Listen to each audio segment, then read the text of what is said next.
On a calm evening at Bondi Beach in Sydney, families gathered near the sea.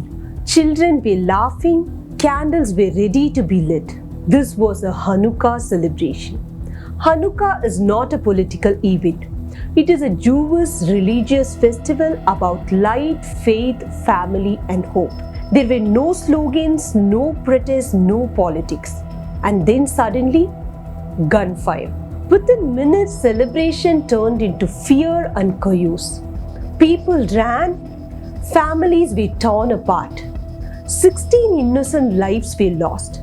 Many others were injured, and Australia was left in shock. So the first question is, who did this?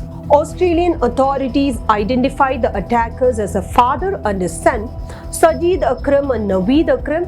One was killed by police at the scene. The other was injured and taken into custody. Investigators later revealed something important. The younger attacker had already been examined by authorities earlier because of his close links to a Sydney-based Islamic State terrorism cell. This tells us something crucial. This was not a local dispute. It was not about Australia. It was the act of radicalized individuals influenced by global terror networks. Networks that operate beyond borders, outside any nation, people, or faith. So how does this kind of extremism develop? It doesn't happen overnight. It grows slowly through online propaganda, through violent videos and messages, through global terror narratives, through networks that glorify killing civilians. Over time, this ideology teaches people to stop seeing others as human beings. It divides the world into us and enemies. It convinces them that violence is justified. This is not Islam. This is extremism abusing religion. Now, to understand why Jews were targeted, we must first understand who Jews actually are. Jews are a religious and cultural community. Judaism is one of the oldest religions in the world. It focuses on faith, family, learning, and respect for life. But Jewish does not mean being Israeli, and also being Jewish does not mean supporting any government or any war.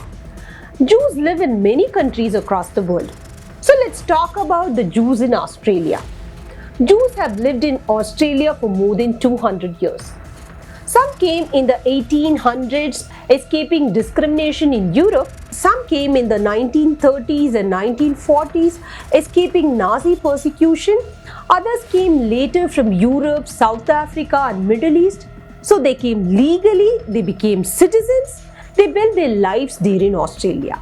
So Jewish Australians today are doctors, teachers, shop owners, parents, and they are ordinary Australians. So the question remains, why these common people targeted? To answer that, we have to go back not days, not months, but more than a century.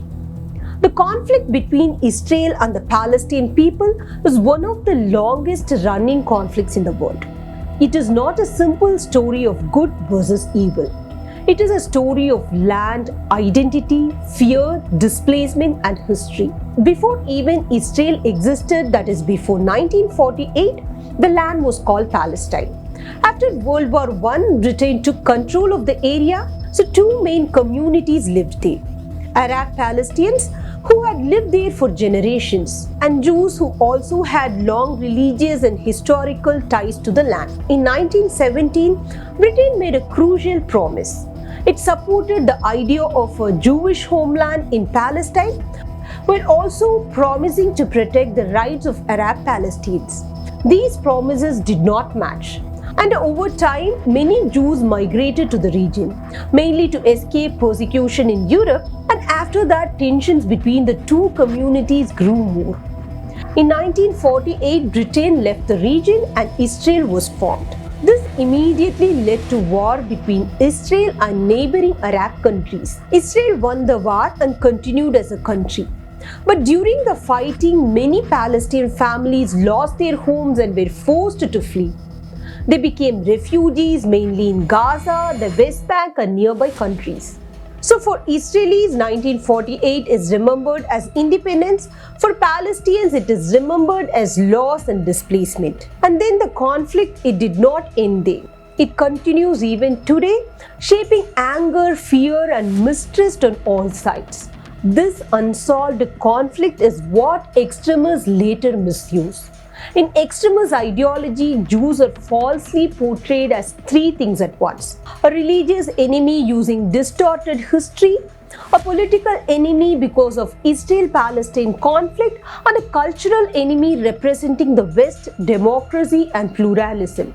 So when these extremists attack Jews, they are not reacting to what Jews did locally. They are acting on global hate narratives. Now let's be very clear about Palestinians. Palestinian suffering is real.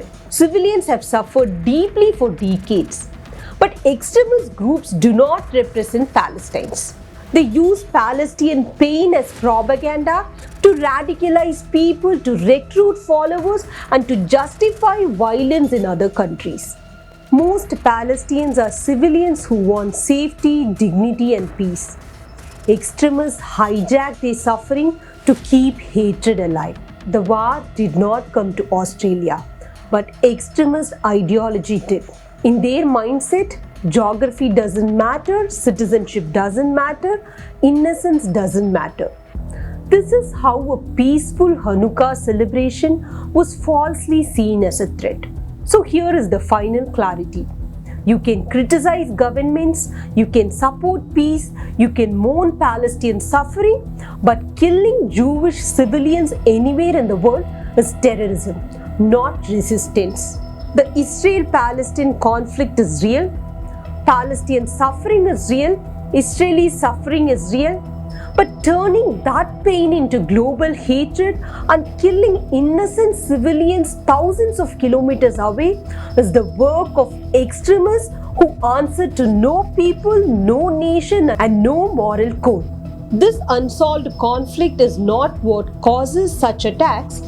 It is how extremists misuse and weaponize it, spreading violence far beyond the region itself.